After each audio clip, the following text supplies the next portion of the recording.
ভিতরে আসুন। তুর্য কক্ষের বাইরে দাঁড়িয়ে মোবাইল ঘাঁটছিল। মূলত পৃথাই তাকে বের করে দিয়েছিল। শক্ত কণ্ঠে বলে দিয়েছিল, আমার সব প্ল্যানিংয়ে তো জল ঢেলেছেন। এখন অন্তত কিছুটা সময় বাহিরে থেকে আমাকে উদ্ধার করুন। তুর্য আর কথা বাড়ায়নি। এমনি কম অন্যায় সে করেনি। সবচেয়ে বড় অন্যায় বার্ষিকীর তারিখ ভুলে যাওয়া। এটা নিয়ে যে পৃথা এখনো কোনো ঝামেলা করেনি, এই তো অনেক। তারপর যদি আবার বউয়ের কথাও না শুনে, তবে আজ আর রক্ষা থাকবে না। পৃথার কণ্ঠস্বর কর্ণে পৌঁছাতে চোখ তুলে তাকালো তুর্য। অমনি থমকে গেল বেচারা। হৃদযন্ত্রের ক্রিয়া বেড়ে গেল আগের থেকে দ্বিগুণ হারে। সম্মুখে দাঁড়ানো এ কাকে দেখছে তুর্য? এই মুহূর্তে পৃথাকে তার নিকট কোনো পরীর তুলনায় কম লাগছে না। তুর্য পূর্ণ দৃষ্টিতে তাকালো পৃথার পানে। উজ্জ্বল শ্যামবর্ণ শরীরে মেয়েটা একখানা লাল রঙের শাড়ি জড়িয়েছে আজ। এই শাড়িটা তারই কেনা। প্রথম দিন মেয়েটা এ বাড়িতে আসার পর যে জামা কাপড় পরিপূর্ণ লাগেজটা পৃথাকে দিয়েছিল, এটা তার মধ্যেই ছিল। আখিদয়ে মোথা করে কাজল লেপটেছে পৃথা। ওষ্ঠদয়ে আবার হালকা গোলাপি লিপস্টিক লাগিয়েছে। মেয়েটার ওই উষ্ণ ঠোঁট জোড়া তুর্যের নিকট যেন আরও উষ্ণ হয়ে উঠেছে এই সময়। মেয়েটার ওই উষ্ণ ঠোঁট জোড়া তুর্যের নিকট যেন আরও উষ্ণ হয়ে উঠেছে এই সময়। ইচ্ছে করছে এখনই ওই ওষ্ঠের উপরে হামলে পড়ে নিজের আয়ত্তে নিয়ে নিতে। তুর্য মন্ত্রমুগ্ধে না এগিয়ে গেল কক্ষের ভেতরে পৃথার পানে। দরজাটা লাগিয়ে 2 হাত বাড়িয়ে দিল মেয়েটাকে একটু জড়িয়ে ধরতে। পৃথা সরে গেল সাথে সাথে। কপট রাগ দেখিয়ে বলল। তুর্য আশাহত হলো, অসহায় কণ্ঠেই বলল, তাহলে কখন?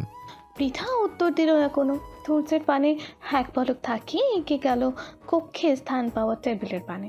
একটা বাক্স থেকে ছোট্ট একটা কেক বের করে রাখলো টেবিলে। অতঃপর একটা মোমবাতি জ্বালিয়ে তাকালো আবারও তুর্যের পানে। মৃদু হেসে বলল, শুভ বিবাহ বার্ষিকী প্রিয় স্বামী। আমরা একে অপরের না হয়ে 8টা বছর কাটিয়ে দিয়েছি। পৃথার কথা শেষ হতে না হতেই তুর্য ফট করে বলল, 8 বছরের থেকে একটা রাত কম হবে, কারণ আমরা গত রাতে এক হয়ে গেছি। পৃথার মেজাজ বিগড়ালো। কথাটা বলার সময় কি সুন্দর একটা অনুভূতি ছিল পৃথার ভেতরে, অথচ এই পুরুষ মাত্র একটা বাক্যবান দিয়েই সে অনুভূতি ধূলিসাৎ করে ছাড়ল। এর কি সর্বদা মুখটা চালাতেই হবে? 5টা মিনিটের জন্য এর মুখ বন্ধ রাখা যায় না? পৃথা তাতে দাঁত চাপল, কটমট করে বলল, এটা 8 বছরই হবে। কাল রাত 12টার পরে আপনি নিজের উপর নিয়ন্ত্রণ হারিয়েছিলেন। তুর্য ওষ্ঠ প্রসারিত করে হাসল, দুষ্টমির স্বরে বলল, বাহ, ভালোই হিসেব রেখেছো দেখছি। তা আর কি কি হিসেব রেখেছো? পৃথা তীক্ষ্ণ দৃষ্টিতে তাকালো তুর্যের পানে। থমথমে কণ্ঠে বলল, অনেক কিছুরই হিসাব রেখেছি। আগে কেকটা কাটি, তারপর বলছি। এদিকে আসুন। তুর্য এগিয়ে গেল টেবিলের নিকট। তবে সেই পৃথার পাশে না দাঁড়িয়ে দাঁড়ালো পিছনে। আলতোভাবে মেয়েটার পেছন থেকে জড়িয়ে নিল নিজের সাথে। পৃথার এক হাত নিজের হাতের ভাঁজে নিয়ে টেবিলের উপরে রাখা প্লাস্টিকের ছুরিটা তুলে নিয়ে নিল হাতে। কেকের উপরে আস্তে ধীরে সে ছুরিটা চালাতে চালাতে মেয়েটার কানে কানে ফিসফিসিয়ে বলল, ভালোবাসি বউ। পৃথার ওষ্ঠে হাসি ফুটে উঠল। কেক কাটার ছুরিটা ছেড়ে দিয়ে এক টুকরো কেক হাতে তুলে নিল সে। তুর্যের মুখের সম্মুখে ধরে বলল, ভালোবাসি প্রিয়। তুর্য পরম তৃপ্তি নিয়ে কেকের টুকরোটা মুখে পুরে নিল। নিজেও এক টুকরো কেক তুলে ধরল পৃথার সম্মুখে। পৃথা হাঁ করলো কেক খাওয়ার জন্য, কিন্তু তুর্য কেকের টুকরোটা পৃথার মুখে না দিয়ে লাগিয়ে দিল গালে। হকচকে উঠল পৃথা, ফুঁসে উঠে তাকালো তুর্যের পানে। খপট রাগ দেখিয়ে বলল, এটা কি করলেন আপনি? তুর্য ঘোর লাগা দৃষ্টিতে তাকালো পৃথার পানে। একটু ঝুঁকে পৃথার গালের সাথে নিজের গাল লাগিয়ে দিল। কেকের তৈলাক্ত ক্রিমের অবস্থান নিজের গালে নিয়ে নেশালো কণ্ঠে বলল, ভালোবেসেছে। পৃথা শিউরে উঠল, কেঁপে উঠল তার বক্ষস্থল। হাত বাড়িয়ে মেয়েটা খামচে ধরল স্বামীর বাহু। তুর্য টুপ করে একখানা চুমু খেলো পৃথার গালে। অতঃপর সোজা হয়ে দাঁড়িয়ে বলল, তোমার জন্য একটা জিনিস আছে। পৃথা ভ্রু কুচকালো, কপালে ভাঁজ ফেলে প্রশ্ন করল, কি? তুর্য উত্তর দিল না পৃথার কথার। পা বাড়িয়ে সে এগিয়ে গেল আলমারির নিকট। আলমারির ওপর থেকে একটা গোলাপি রঙা লাগেজ নামিয়ে রাখলো পৃথার সম্মুখে। শান্ত কণ্ঠে বলল, এটা তোমার। আমি যখন দেশে ফিরেছিলাম তখন এনেছিলাম। পৃথা কৌতূহল অনুভব করলো, উৎসুক কণ্ঠে জিজ্ঞেস করলো, কি আছে এতে? তুমি খুলে দেখো। পৃথার দেরি করলো না, বেশ উৎসুক হয়ে খুলল লাগেজটা। সাথে সাথে ভেতর থেকে বেরিয়ে এলো অসংখ্য চকলেটস, ছোট ছোট পুতুল, চুলের ব্যান্ড, হাতের ব্রেসলেট, কানের দুল সহ আরও অসংখ্য মেয়েলি সামগ্রী। পৃথার চোখ জোড়া চকচক করে উঠল, উৎফুল্ল কণ্ঠে বলল, এসব আমার? তুর্য মুখ বাঁকালো, ঠোঁট কামড়ে বলল, না, আমার মুরগির বাচ্চার মতো বউয়ের। পৃথা ভেঙচে কাটলো, চটপট করে চকলেটগুলো খুলে খেতেও শুরু করে দিল। অনেকদিন আগে চকলেটগুলো আনলেও যেহেতু খোলা হয়নি তাই ভালোই ছিল সেগুলো।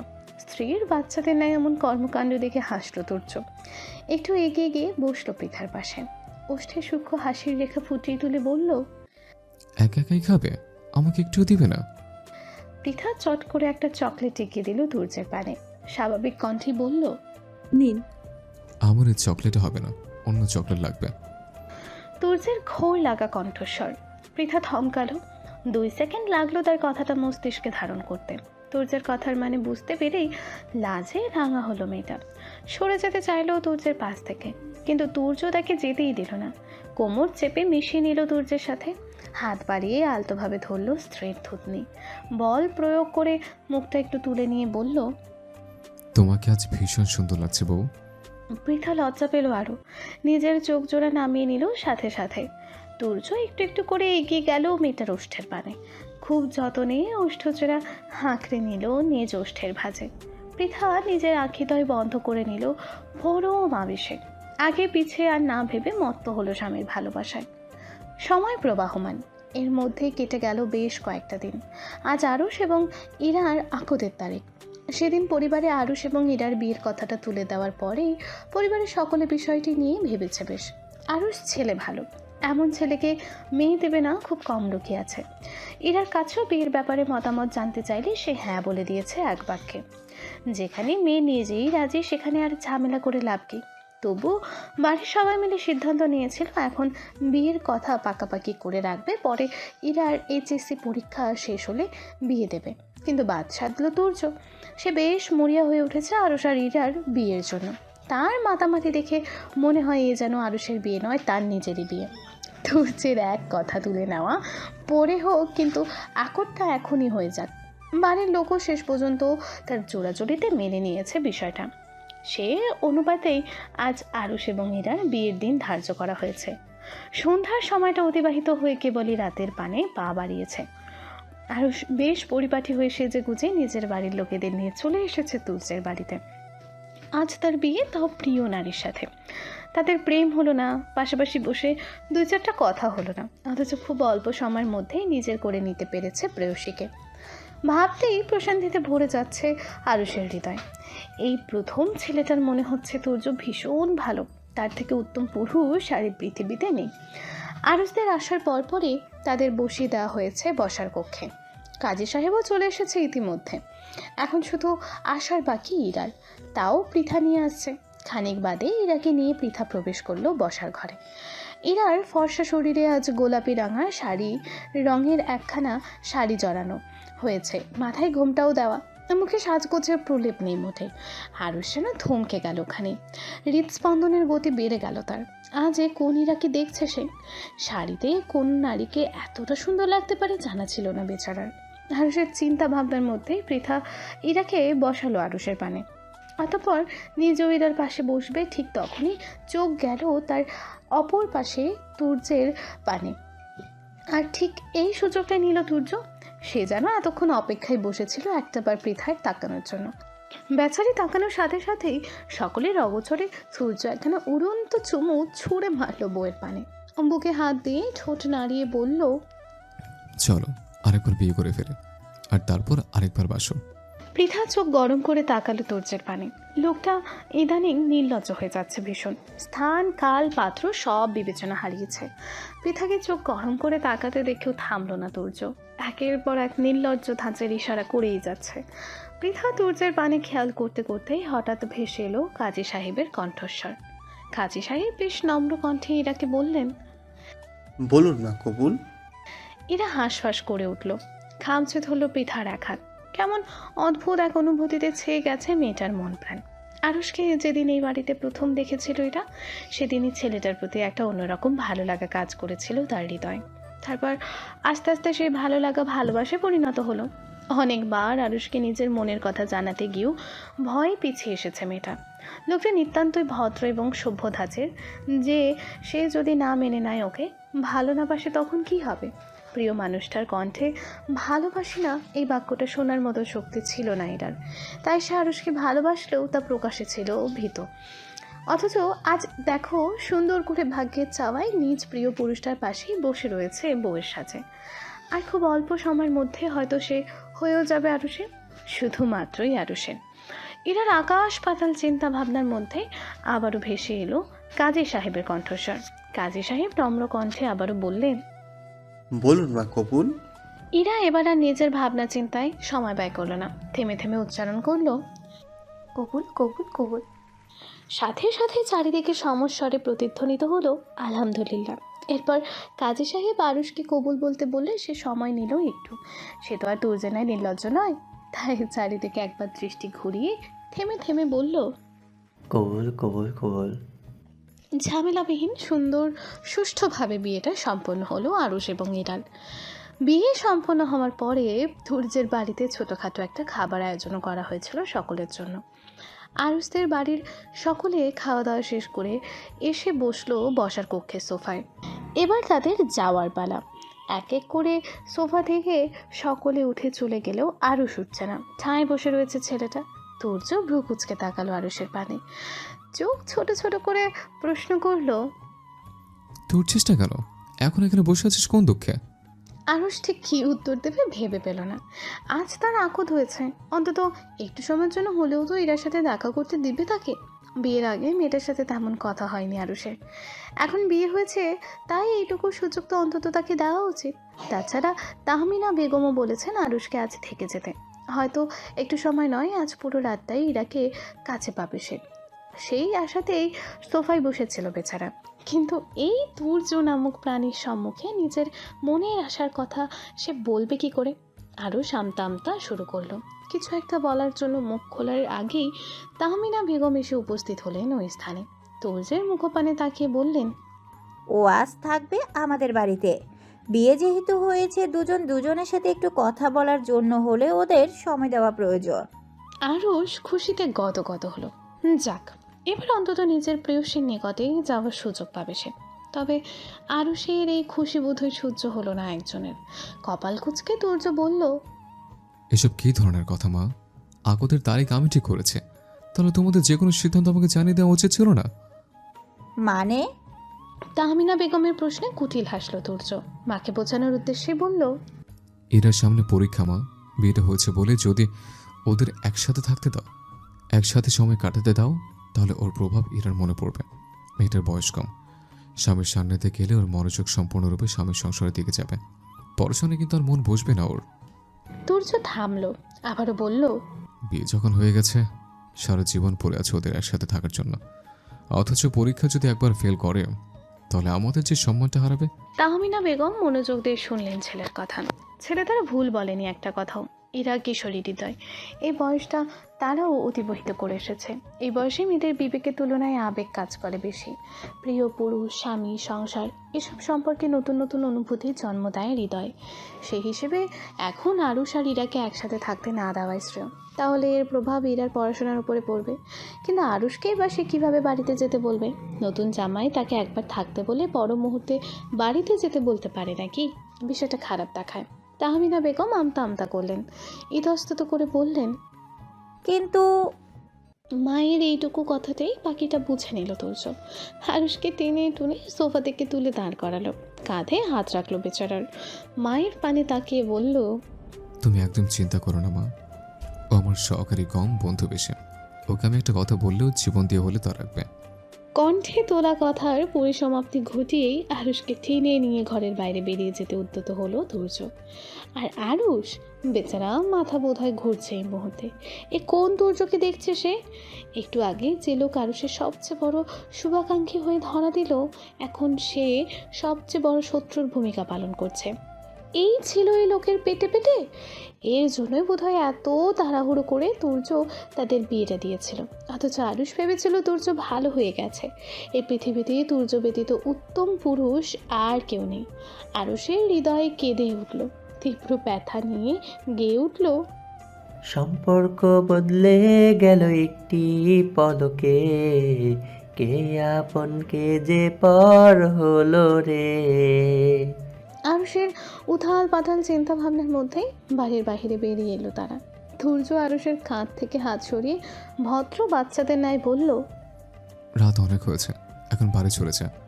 নিজের একলা বিছানায় হাত পা ছড়িয়ে চপ্পর একটা ঘুম দে। আরুষের বুক ফেটে চৌচির অবস্থা। বিয়ের পরও একলা বিছানায় হাত পা ছড়িয়ে ঘুমানোর উপদেশ দিল এই পুরুষ। এর হৃদয়ে কি একটু দয়া মায়া বলতে কিছু নেই? কেন করলো এই লোক এমন? আরুষের হৃদয়ে ভয়ের তুলনায় বহুহীনা হাহাকারের পরিমাণটা বাড়ল। কণ্ঠে সাহস এটে সে বলল, ধৈর্য ভ্রু কুচকালো, কপালে ভাঁজ ফেলে শুধালো, কি করেছি আমি? এই যে আমাকে বিয়ে করাতে না করাতেই বউ ছাড়া করলেন। আরুষের অসহায় কণ্ঠস্বর। তুর্যের চোখে মুখে গম্ভীর ভাব ফুটে উঠল।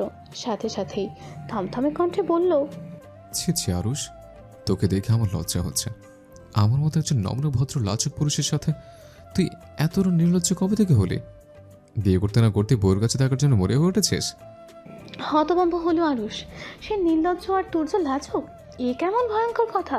এই কথা শোনার আগেই তার কান বন্ধ হয়ে গেল না কেন? আরুষ হতবাক কণ্ঠে বলল, আমি নির্লজ্জ?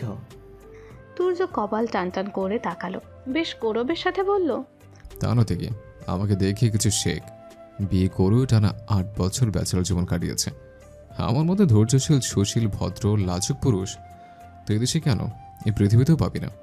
আমাকে তো নোবেল দেওয়া উচিত। শুধুমাত্র সিক্রেট মিশনে থেকে নিজের সব কাছে লুকিয়ে রেখেছি বলে এখন নোবেলটা পাচ্ছি না। কথাটা বলেই থামলো তুর্য। বিড়বিড়িয়ে বলল, ভাগ্যিস রাত 12টার পর নিজের উপর নিয়ন্ত্রণ হারিয়েছিলাম, নয়তো মাত্র অল্প সময়ের জন্য এই 8 বছরের রেকর্ডটা মিস হয়ে যেত। আরুষ তুর্যের বিড়বিড়িয়ে বলা কথাগুলো শুনল না, তবে আগের বলা কথা ঠিকই শুনেছে। আরুষ জানে ওই 8 বছরের কথা মিথ্যা নয়, তাই আর সে কথা বাড়ালো না। কিন্তু একটা খটকা থেকেই যায়। তুর্য এমনি যেমনি হোক না কেন কারণ ছাড়া কিছু করে না। আরুষকে যে তুর্য ইরার কাছ থেকে নিজের পূর্ব পরিকল্পনা মাফিক সরিয়েছে তা সে ঠিক বুঝতে পেরেছে। এত বড় অফিসার হয়েও এইটুকু যদি সে বুঝতে না পারে তবে সে কেমন অফিসার? আরুষ সরু দৃষ্টিতে তাকালো তুর্যের পানে, সন্দিহান কণ্ঠে শুধালো, সত্যি করে বলুন তো স্যার, আমার বাসর করে আপনি আঘাতটা কেন হানলেন? তুর্য হাসলো, ওষ্ঠ বাঁকিয়ে বলল, কি ভেবেছিস আমি সব ভুলে গেছি? রাত চাইতে বউয়ের হাত কেটে যাওয়ায় তার সেবা যত্ন করে একটু কাছে যাওয়ার চেষ্টা করেছিলাম, কিন্তু তুই এসে বাঁকড়া দিয়েছিলি। আর তারপর আমার মাথায় বাড়ি। একটা কথাও বলি না আমি, প্রতিটির কথা মনে রেখেছি। এখন নিজের বোনের সাথে বিয়ে দিয়ে পাই টু পাই হিসাব নেয় সব কিছুর। প্রস্তুত থাক। কথাটা বলেই তুর্য চলে গেল ঘরের ভেতরে। হতভম্ব হয়ে ওই স্থানেই দাঁড়িয়ে রইল আরুষ। তুর্যের বউয়ের সাথে কাটানো মুহূর্তে একটু ব্যাগরা দেওয়া আর ভুলবশত মাথায় একটা আঘাতের জন্য এত বড় একটা শাস্তি দিয়ে দিল আরুষকে। সোজা একদম তার বাসর ঘরে আঘাত করে দিল। এই তুর্যের বোনকে বিয়ে করে আর কি কি যে তার কপালে আছে সৃষ্টিকর্তাই জানেন। আরুষের বুক ভারী হলো, কাঁদো কাঁদো কণ্ঠে বলল, একটা বউর সারা জীবনে কান্না। পুরো বাড়িতে উৎসব লেগে গেছে, চারিদিকে হই হই রই রই অবস্থা। ইরার আর আরুষের বিয়ের দিনক্ষণ এগিয়ে এসেছে যে সময়ের প্রবাহমান গতিতে এর মধ্যে অতিবাহিত হয়েছে বেশ কয়েকটি মাস। পৃথা এবং ইরার এইচএসসি শেষ হয়েছে, রেজাল্টও চলে এসেছে ইতিমধ্যে। মোটামুটি ভালো রেজাল্ট করেছে দুজনই। আর এদিকে আরুষও তার পরিবারকে নিয়ে ইরাকে তাদের বাড়িতে নিয়ে যাওয়ার চাপ দিচ্ছে, তাই আর দেরি করতে চাইল না কেউ। এমনি এই পরীক্ষা করে বেশ অনেকটা সময় অতিবাহিত হয়েছে। সামনের সপ্তাহে আরুষ এবং ইরার আনুষ্ঠানিক দিন ধার্য করা হয়েছে। আর তার আগের দিন গায়ে হলুদ। সেই অনুপাতে ইতিমধ্যে বাড়িতে অতিথিদের আগমনও শুরু হয়ে গেছে। ধৈর্য ছিল আজ বাড়িতেই, বসার কক্ষে বসেছিল সবার সাথে। যদিও তার নজর রান্নাঘরে, কারণ সেখানে যে বেচারার এক এবং একমাত্র বউ কোমরে ওড়না বেঁধে রান্নার কাজ সামলাচ্ছে। তুর্য পৃথার পানে উকি ঝুঁকির মাধ্যমেই তার পকেটে থাকা মোবাইলটা বেজে উঠল প্রবর ঝঙ্কাল তোলে। তুর্য রান্নাঘরের পানে দৃষ্টি রেখে কল ধরে মোবাইলটা কানে ধরল। মুহূর্তেই চোখে মুখের রং পাল্টে গেল ছেলেটার। শক্ত কণ্ঠে বলল, আসছি আমি। শহরের বেশ বড়সড় এক আবাসিক হোটেলের সম্মুখে দাঁড়িয়ে রয়েছে তুর্য এবং আরুষ। যতদূর তথ্য পেয়েছে শাহিন মির্জার বস খলিল ভূঁইয়া, অর্থাৎ এই ড্রাগস পাচার, হিরোইনের ব্যবসা, নারী পাচার, এই সবের মূল হয়তো এই হোটেলেই গা ঢাকা দিয়েছে। আর তাকে ধরতেই এখানে ছুটে আসা আরুষ এবং তুর্যের।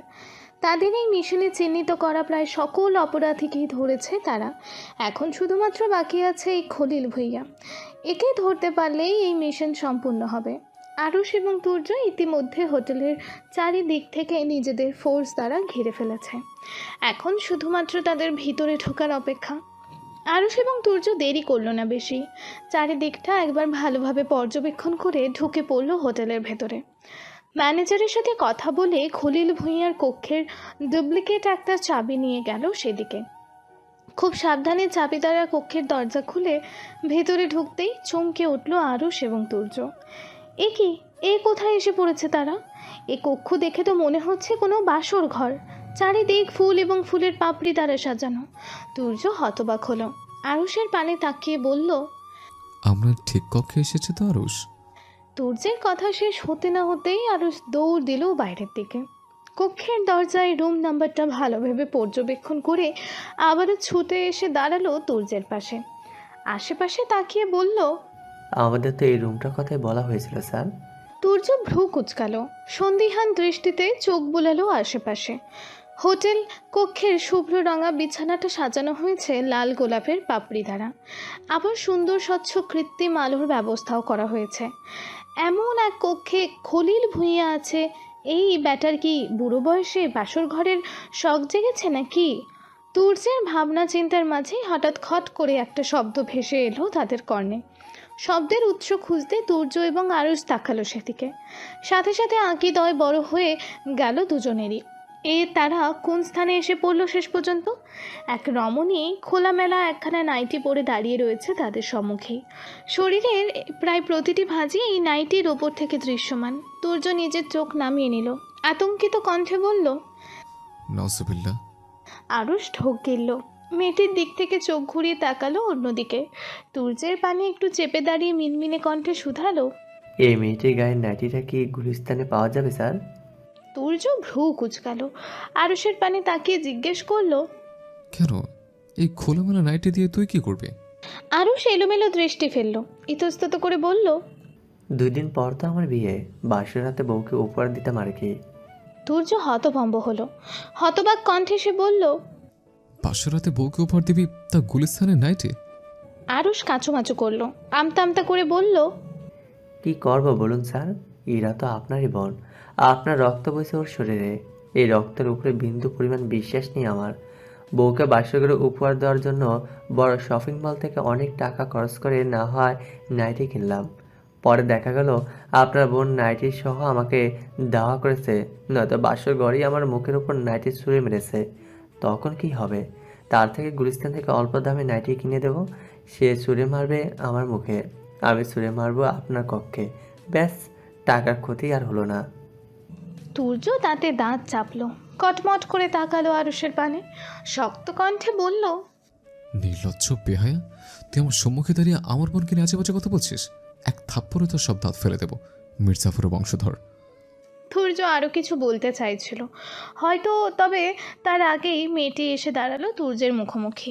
হাত বাড়িয়ে আলতোভাবে ছুঁতে দিতে চাইল তুর্যের বক্ষস্থল।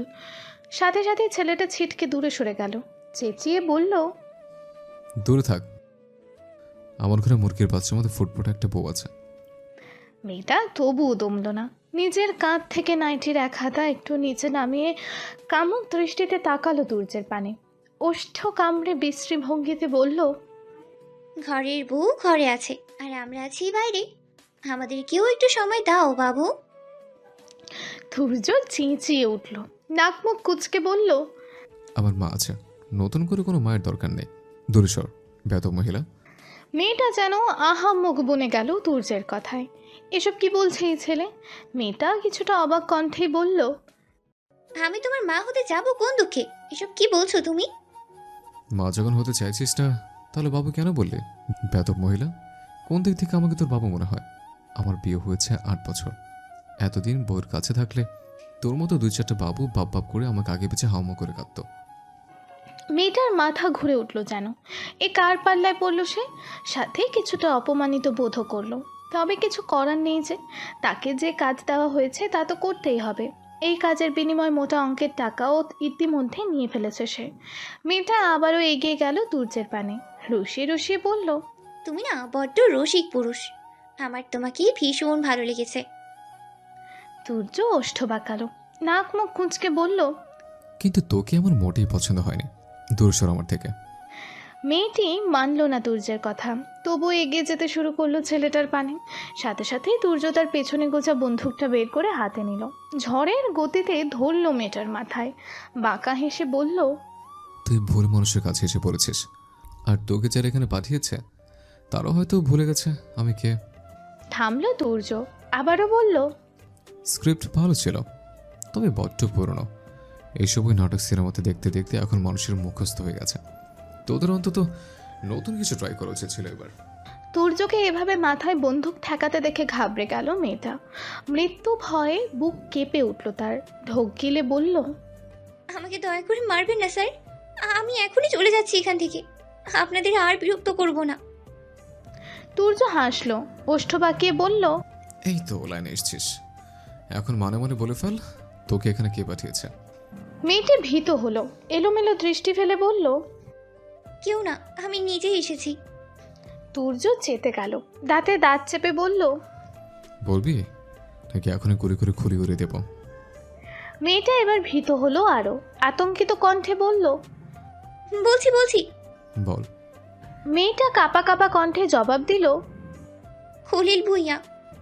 তুর্য বন্দুক নামিয়ে ফেলল মেয়েটির কপাল থেকে।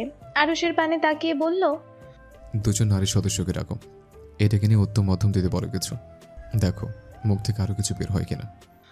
সময় যতটা অতিবাহিত হচ্ছে, আরুষ এবং ইরার বিয়ের দিনও ততটা ঘনিয়ে এসেছে। বাড়ির সকলে ইতিমধ্যে শপিংয়ে নেমে পড়েছে। বাড়ির প্রথম মেয়ের বিয়ে বলে কথা। যদিও তুর্যের বিয়ে নিয়ে অনেক জল্পনা কল্পনা ছিল তাদের, কিন্তু তারপর যা ঝামেলা হলো তাতে সকল জল্পনা কল্পনার অবসান ঘটেছে অনেক আগে একদিন শপিংয়ে এলেও আজ আবারও বাড়ির সকল মহিলারা জোট বেঁধে চলে এসেছে শপিং মলে। টুকটাক সবারই কিছু কেনাকাটা বাকি ছিল, তাই আর কি। তবে মলের ভেতরে ঢোকার আগেই রাস্তায় বেশ বড় সড়ো একটা জটলা চোখে পড়ল সকলের। এখানে আবার কি হয়েছে? মারামারি লেগেছে নাকি? আশেপাশের জনমানবের আলোচনা শুনে তো তাই মনে হচ্ছে। পৃথা উঁকি ঝুঁকি মেরে ভিড়ের ভেতরের দিকটায় দেখার চেষ্টা করলো। আবছায়া হঠাৎ কাউকে দেখে ভীষণভাবে চমকালো সে। কাকে দেখছে সে? তুর্য। পরক্ষণেই নিজের ভাবনাকে নিজেই ধিক্কার জানালো মেয়েটা। তুর্য এখানে কিভাবে আসবে? সকালেই তো অফিসে যাই বলে বেরিয়ে গেল, তাহলে এখানে এই মারামারির মধ্যে কোথা থেকে আসবে? তবে কথাটা যতই সে নিজের মনকে বোঝানোর চেষ্টা করুক না কেন, মনটা যেন কিছুতেই মানতে চাইছে না। মনে হচ্ছে সে তুর্যকেই দেখেছে। পৃথা নিজের পার্স ব্যাগ ঘেঁচে মোবাইলটা বের করলো। কল লাগালো তুর্যের নাম্বারে। 1 বার 2 বার 3 বার, না, কল ধরছে না ছেলেটা। তবে কি পৃথাই ঠিক দেখেছে ওটা তুর্য? অনেকটা সন্দেহের বশে পৃথা এগিয়ে গেল ওই জটলার পানে। ভিড় ঠেলে ভেতরে ঢুকতেই চমকালো মেয়েটা। এ তো সত্যিই তুর্য। একটা ছেলের মাথায় বন্দুক ঠেকিয়ে দাঁড়িয়ে আছে, আর পাশেই আরুষ আর একটা ছেলেকে বেধড়ক মারছে। এ কি দেখছে সে? সত্যিই নাকি স্বপ্ন? না না, এ সত্যি হতে পারে না। তুর্য এমন নয়। তুর্য এমনি নির্লজ্জ খারাপ যাই হোক, গুন্ডা ধাঁচের নয়। পৃথা নিজের চোখ দুটো বন্ধ করে নিল। একটু সময় নিয়ে আবারও তাকালো সম্মুখে। না, সে ভুল দেখছে না, এ তুর্যই। পৃথার চোখের সম্মুখে ভেসে উঠল রাজশাহীর সেই গোলাগুলির দৃশ্যটা। সেখানে সে মাস্ক পরা একটা ছেলেকে গুলি চালাতে দেখে জ্ঞান হারিয়েছিল। জ্ঞান ফেরার পরে চোখের সম্মুখে সে তুর্যকে আবিষ্কার করেছিল। তবে কি সেই মাস্ক পরা ছেলেটা তুর্য ছিল? পৃথার মাথা ঘুরে উঠল, হাঁটুজোড়া কাঁপতে শুরু করলো থরথর করে। কোনো মতে মেয়েটা গলার স্বরটা একটু বাড়িয়ে বলল, তুর্য। চেনা কণ্ঠস্বর কর্ণে পৌঁছাতেই চমকে উঠল তুর্য। পেছন ফিরতেই আবিষ্কার করলো পৃথাকে। মেয়েটা নিভু নিভু দৃষ্টিতে তাকিয়ে আছে তার পানে। আস্তে আস্তে কেমন ঢলে পড়ছে নিচের দিকে। ধৈর্য ছুটে গেল স্ত্রীর পানে। মাটিতে পড়ার আগেই মেয়েটাকে ধরে নিল সে, তবে তাতেও রক্ষা হলো না। সেই রাজশাহীর মতো আজও জ্ঞান হারালো মেয়েটা। ধৈর্য অস্থির হলো, কি করবে কি ভেবে উঠতে পারছে না সে। নিশ্চয়ই মেয়েটা তাকে ভুল বুঝেছে, নয়তো জ্ঞান হারানোর কথা নয়। এখন কি করবে সে? ধৈর্য নিজের হাত দ্বারা আলতোভাবে চাপড় দিল পৃথার দুই গালে। ব্যগ্র কণ্ঠে ডাকলো, পৃথা, পৃথা। পৃথা তবুও সাড়া দিল না। ধৈর্যের অস্থিরতা বাড়ল এতে আরও। দিশেহারা হয়ে আরুষকে বলল, আরুষ, গাড়ি আন তাড়াতাড়ি।